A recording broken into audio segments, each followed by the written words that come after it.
नमस्कार दोस्तों, कैसे हैं आप लोग। माइक्रो इकोनॉमिक्स की किताब 12th क्लास की, उसका चैप्टर नंबर 1 यहाँ पे हम लोग शुरुआत करेंगे। एनसीईआरटी इकोनॉमिक्स की 9th क्लास की किताब, 10th क्लास की किताब, 11th क्लास की किताब ऑलरेडी पूरी हो चुकी है। यहाँ पे हम लोग शुरुआत कर रहे हैं 12th क्लास की मैक्रो इकोनॉमिक्स से, सॉरी माइक्रो इकोनॉमिक्स से।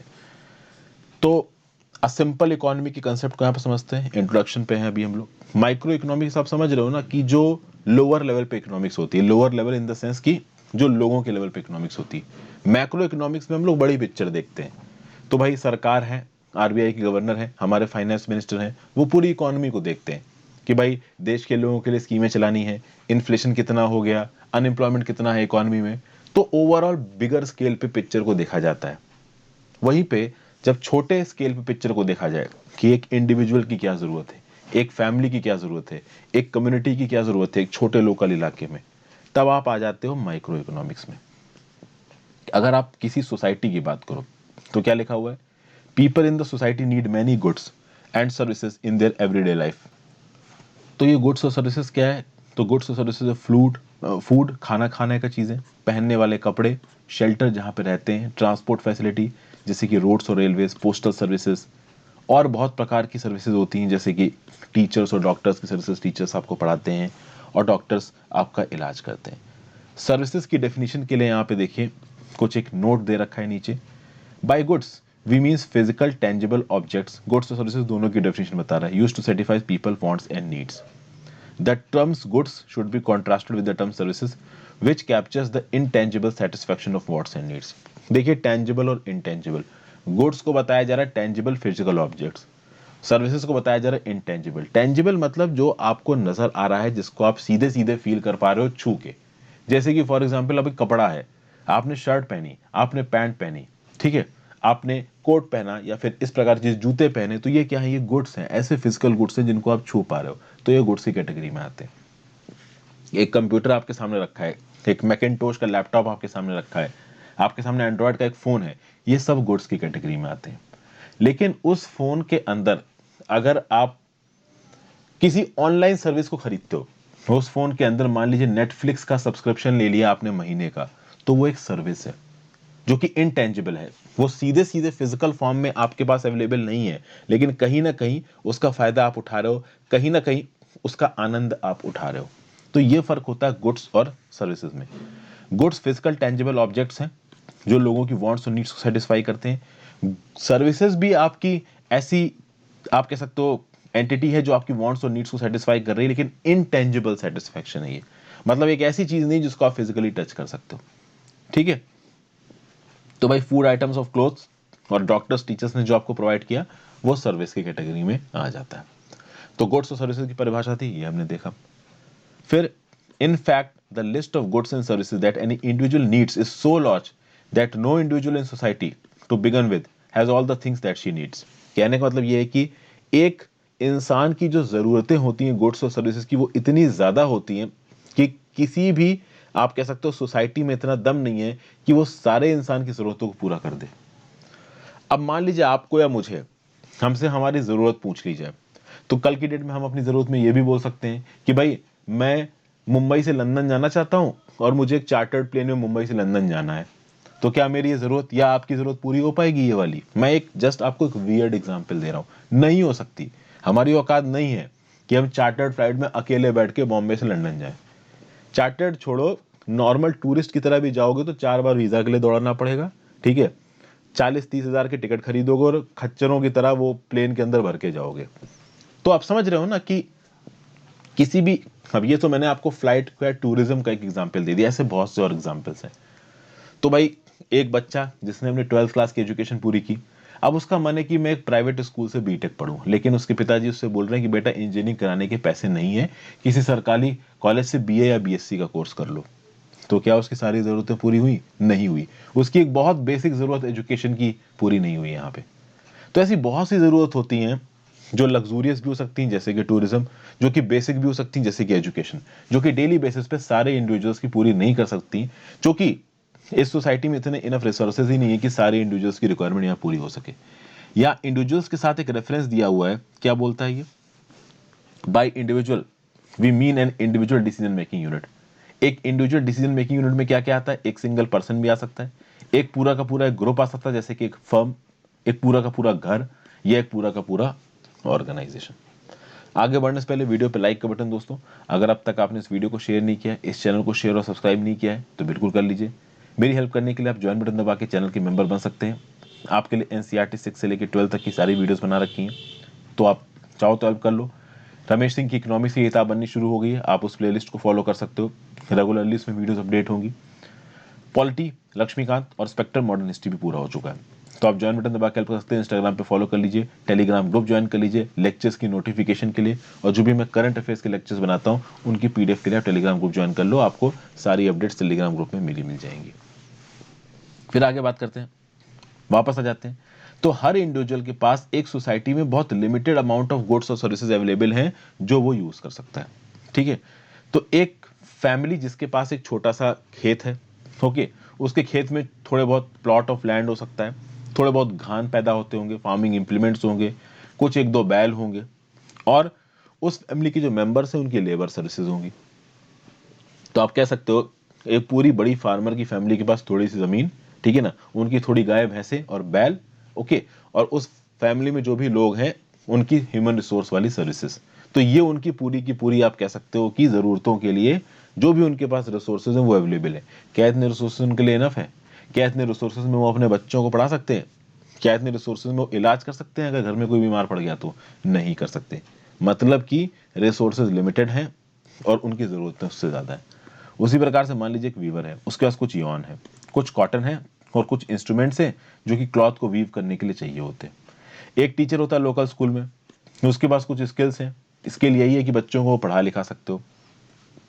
फिर some others in society may not have any resource excepting their labour sources. कुछ ऐसे भी लोग होते हैं सोसाइटी में जिनके पास किसी भी प्रकार का कोई भी रिसोर्स संसाधन नहीं होता है उनकी खुद की लेबर सर्विस के अलावा। तो मान लीजिए मैं एक इंसान हूं, मेरे अंदर किसी भी प्रकार का कोई स्किल नहीं है, ना मेरे अंदर कोई ज्ञान है, ना मैं पढ़ा लिखा हूं, ठीक है, मैं कुछ नहीं कर सकता हूं, तो मैं क्या कर सकता हूं? तो भाई मेरे पास सिर्फ लेबर सर्विस है। तो किसी कंस्ट्रक्शन साइट पे काम चल रहा होगा, तो मैं भाई ईंटें उठा के इधर से उधर रख दूंगा, हो सकता है दिन की दिहाड़ी का 200 रुपये मिल जाए, उस 200 रुपये से मैं पूरी सब्जी खा लूंगा। समझ गया बात को? तो इस प्रकार की चीजें भी हैं। ऐसे भी हमारे लोग हैं सोसाइटी में जिनके पास कुछ भी नहीं है, सिर्फ अपना लेबर, आप कह सकते हो जो लेबर उनका है वही उनके पास एक रिसोर्स की तरह है। रिसोर्स का मतलब क्या है यहाँ पे? It means those goods and services which are used to produce other goods and services. वो गुड्स एंड सर्विसेज जिससे आप दूसरे गुड्स एंड सर्विसेज को प्रोवाइड करते हो, मतलब प्रोड्यूस करते हो, जैसे land, labour, tools and machinery. ये वो रिसोर्स हैं जिन रिसोर्सेज का प्रयोग करके आप दूसरे रिसोर्सेज को या दूसरे एंड प्रोडक्ट्स को पैदा करते हो। तो ये जितनी भी डिसीजन मेकिंग यूनिट्स हैं, they can produce some goods और services by using the resources that it has, और use part of the produce to obtain the many other goods and services which it needs. मतलब किसी भी एक family के पास, किसी भी एक इंडिविजुअल के पास, किसी भी एक कम्युनिटी के पास जो भी रिसोर्सेज अवेलेबल हैं, वो उस रिसोर्स को कुछ हद तक अपनी जरूरत के लिए कंज्यूम कर सकता है और कुछ हद तक दूसरों चीजों के लिए इस्तेमाल कर सकता है एक्सचेंज में। फॉर एग्जाम्पल, मान लीजिए एक फैमिली फार्म है और उस पर कौन पैदा होता है? मक्का पैदा होता है। अब वो फैमिली कुछ मक्का तो अपने कंजम्पशन के लिए रख लेगी कि भाई हम खुद खा लेंगे, पेट भर जाएगा। दूसरा क्या करेंगे, जो बचा कुचा मक्का है उसको मार्केट में बेच के पैसे लेके उससे घर के लिए कुछ संसाधन जुटा सकते हैं, कपड़े वगैरह खरीद सकते हैं, या फिर घर में जो और प्रकार की जरूरतें होती हैं, बच्चों का स्कूल वगैरह की फीस पे करना, कहीं किसी को बीमारी हो गई तो उसके लिए दवाई लेके आना, इस प्रकार की चीज़ों में भी उस चीज़ का इस्तेमाल किया जा सकता है। ठीक है, जिसके पास बहुत ज़्यादा पैसे होते हैं वो इस प्रकार की चीज़ों को लग्जूरियस चीज़ों पर भी खत्म कर सकते हैं, तो लैपटॉप खरीद सकते हैं, फ़ोन खरीद सकते हैं, ठीक है। फिर similarly the weaver can get the goods and services that she wants in exchange for the cloth she produces in her yarn.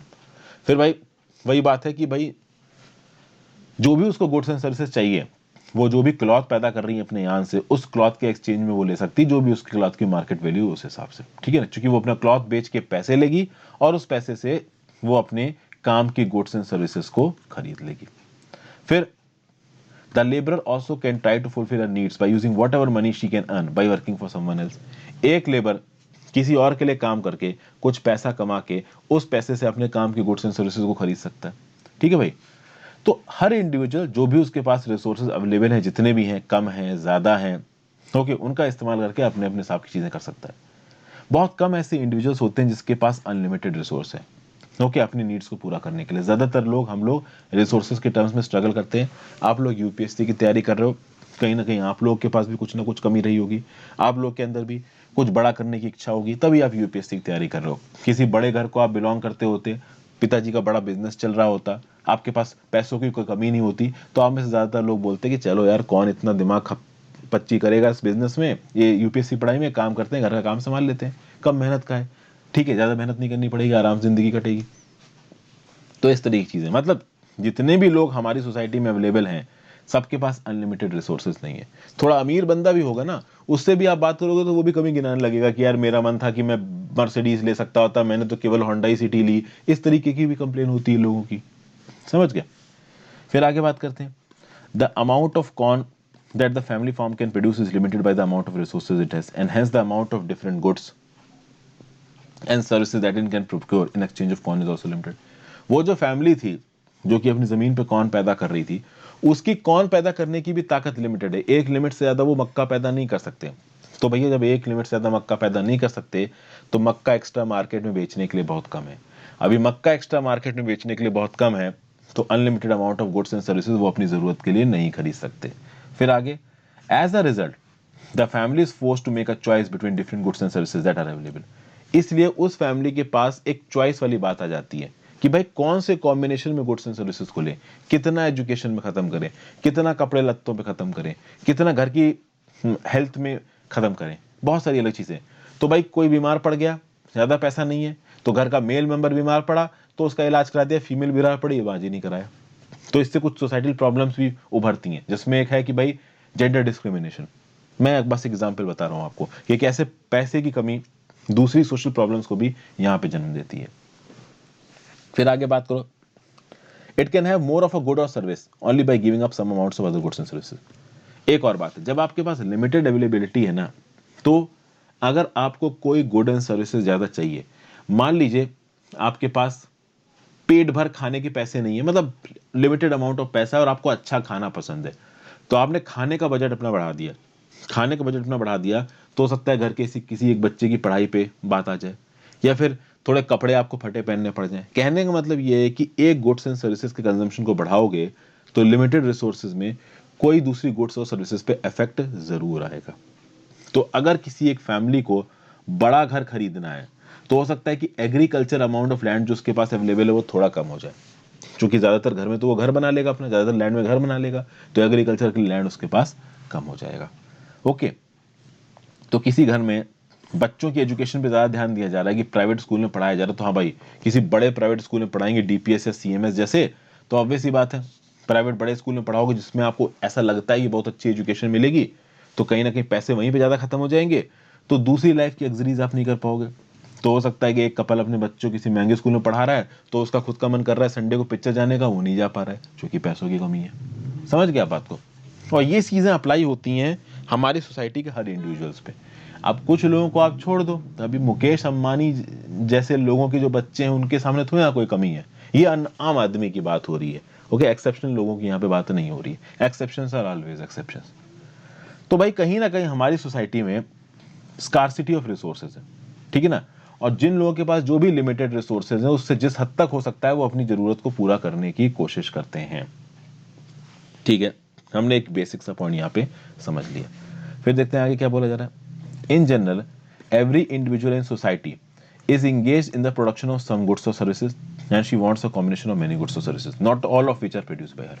मतलब कि हर इंडिविजुअल एक सोसाइटी में कुछ गुड्स और सर्विसेज के प्रोडक्शन में इन्वॉल्व है और उसको चाहिए थोड़ा ज्यादा कॉम्बिनेशन गुड्स और सर्विसेज का। तो ऑब्वियस ही बात है, यहाँ पे सोसाइटी को कलेक्टिवली ये सोचना पड़ेगा कि भाई क्या उनको चाहिए, अपने रिसोर्सेज को कितना वो कहाँ लगाना पड़ चाहते हैं। मतलब कि जब इंडिविजुअल फैमिली की बात आती है तो इंडिविजुअल फैमिली अपने पैसों के हिसाब से डिसीजन लेती है। जब पूरी की पूरी सोसाइटी की बात आती है तो सोसाइटी भी कलेक्टिवली डिसाइड करती है।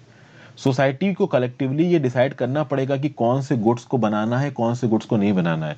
सोसाइटी को कलेक्टिवली डिसाइड करना पड़ेगा कि उनको क्या ज्यादा चाहिए और क्या चीज बनानी ही बनानी है और क्या चीज नहीं चाहिए तो उसको नहीं बनाना है। समझ गया बात को। यहाँ पे देखिए चौथा पॉइंट क्या बोला जा रहा है। Here we assume that all goods and services produced in the society are consumed by the people in the society and there is no scope of getting anyone from outside the society. In reality, this is not true. However, the general point that is being made here about the compatibility of production and consumption of goods and services holds for any country or even the entire world. कुल मिला के यहाँ पे देखिए, आपको एक basic idea ये समझना है कि आप सोसाइटी को एक यूनिट मान के चल रहे हो। जो कुछ भी हम लोग पैदा कर रहे हैं गुड्स एंड सर्विसेज, हम ये मान रहे हैं कि वो सोसाइटी में कंज्यूम हो रही है, क्योंकि हम यहाँ पे लोगों के बिहेवियर को और इकोनॉमी के बिहेवियर को समझने की कोशिश कर रहे हैं। ऑब्वियस सी बात है, हम इकोनॉमी में जो भी पैदा करते हैं उसमें बहुत सी चीजें बाहर एक्सपोर्ट भी हो जाती हैं, ठीक है ना। सब कुछ तो उस सोसाइटी में रहने वाले लोग नहीं यूज करते। आपको क्या लगता है कि मान लीजिए मैं मुंबई में रहता हूं, तो मुंबई में जितनी भी चीजों का प्रोडक्शन हो रहा है सब मुंबई के अंदर इस्तेमाल हो रहा है या इंडिया के अंदर इस्तेमाल हो रहा है? नहीं भाई, बहुत सी चीजें बाहर भी एक्सपोर्ट हो रही है। समझे आप बात को? अब जब मैंने आपको बताया कि कलेक्टिवली एक सोसाइटी कितना प्रोड्यूस कर रही है, वो सोसाइटी खुद डिसाइड करेगी अपनी रिक्वायरमेंट के हिसाब से। इसका परफेक्ट एग्जांपल ये है कि एक फैमिली फार्म या फिर कह लीजिए कि एक सोसाइटी में जितनी भी फार्मिंग यूनिट्स हैं जो कॉर्न प्रोड्यूस करती हैं, और वहां पे जो कंज्यूम करने वाले लोग हैं कॉर्न के, जितना काम कंज्यूम होना है ये फैमिलीज भी उतना ही कॉर्न पैदा करें, ये बहुत ज्यादा जरूरी है। और मान लीजिए कि कॉर्न कंज्यूम कम हो रहा है, तो ज्यादा पैदावार करने की जरूरत नहीं है, जितना कॉर्न कंज्यूम होना है केवल इतनी पैदावार करिए, और जो एक्स्ट्रा कॉर्न की प्रोडक्शन कैपेसिटी है फार्मिंग फैमिलीज के पास जो कि कॉर्न पैदा कर रहे हैं, वो अपनी एक्स्ट्रा कैपेबिलिटी को किसी और चीज को पैदा करने में लगाए। समझ गए? देखिए यही लिखा हुआ है, if people in the society do not want as much corn as the farming units of capable of producing collectively, a part of the resources of these units could have been used in the production of some other goods और services which is in high demand. तो मान लीजिए कि सारी farming units के पास 100 hectares land है, उस 100 hectares land से ये लोग मान लीजिए कि 1000 केजी ऑफ कॉर्न पैदा कर रहे हैं।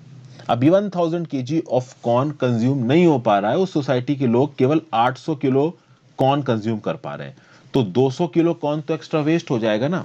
तो बेटर है कि जो 100 हेक्टेयर का लैंड है जिसमें 1000 केजी कॉर्न पैदा हो रहा था, बेटर है कि इसमें 80 हेक्टेयर लैंड को ही इस्तेमाल किया जाए कॉर्न पैदा करने में, और केवल 800 केजी कॉर्न ही पैदा किया जाए।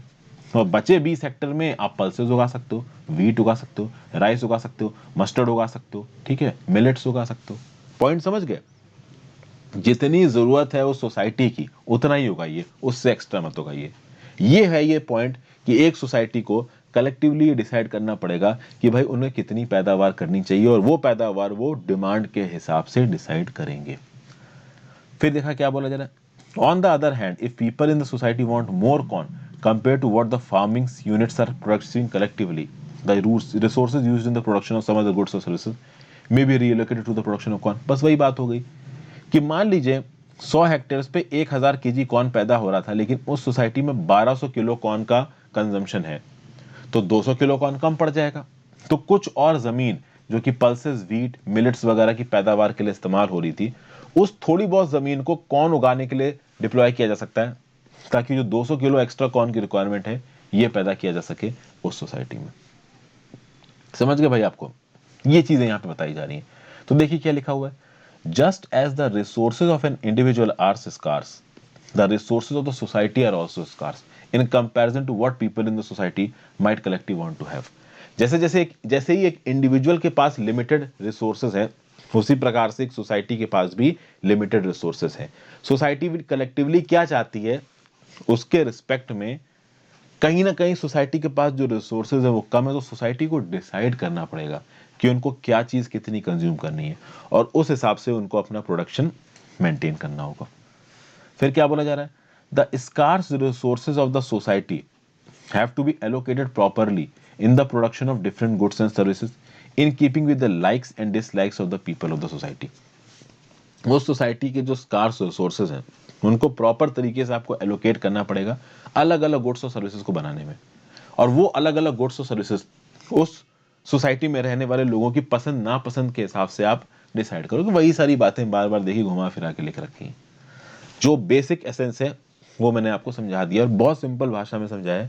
नहीं समझ में आया आप फिर से रिवाइंड करके एक बार सुन लो। फिर देखिए आगे क्या लिखा है, any allocation of the resource of the society would result in the production of a particular combination of goods and services. The goods and services will have to be distributed among the individuals of the society. The allocation of the limited resources and the distribution of final mix of goods and services are two basic economics problems faced by the society. यहाँ पे allocation के साथ एक reference दे रखा है। क्या दे रखा है? By an allocation of the resources we mean how much of which resource is devoted to the production of each of the goods and services. Resources के एलोकेशन का मतलब ये है कि कितना किसी रिसोर्स का किसी पर्टिकुलर गुड्स और सर्विसेज को प्रोड्यूस करने में लग रहा है। तो देखिए, जब भी आप सोसाइटी में रिसोर्सेज का एलोकेशन करते हो किसी भी गुड्स और सर्विसेज को प्रोड्यूस करने के लिए, तो एक पर्टिकुलर प्रोपोर्शन में गुड्स और सर्विसेज प्रोड्यूस होती है, और उन पर्टिकुलर प्रोपोर्शन की प्रोड्यूस गुड्स और सर्विसेज को आपको सोसाइटी के इंडिविजुअल्स में बांटना है। तो आपको किस गुड और सर्विसेज की प्रोडक्शन में कितने रिसोर्सेज को एलोकेट करना है, एक ये चीज। दूसरी बात, फाइनली जो गुड्स और सर्विसेज बनी उनको कौन से हिसाब से इंडिविजुअल्स में बांटना है। ये दो बड़ी प्रॉब्लम्स होती हैं जो कि एक सोसाइटी फेस करती है। तो रियलिटी में एक इकोनॉमी बहुत ज्यादा कॉम्प्लेक्स तरीके से काम करती है, ठीक है ना भाई। ये जो सोसाइटी हमने आपको ऊपर बताई, इसमें ही आपको बहुत कॉम्प्लेक्सिटी दिख रही है, जबकि ये सबसे सिंप्लीफाइड वर्जन है। रियल में इकोनॉमिक प्रॉब्लम्स ज्यादा होती हैं, ठीक है भाई। तो अब हम यहाँ पे कुछ फंडामेंटल कंसेप्ट्स को देखेंगे। सबसे पहले हम लोग देखेंगे central problems of an economy.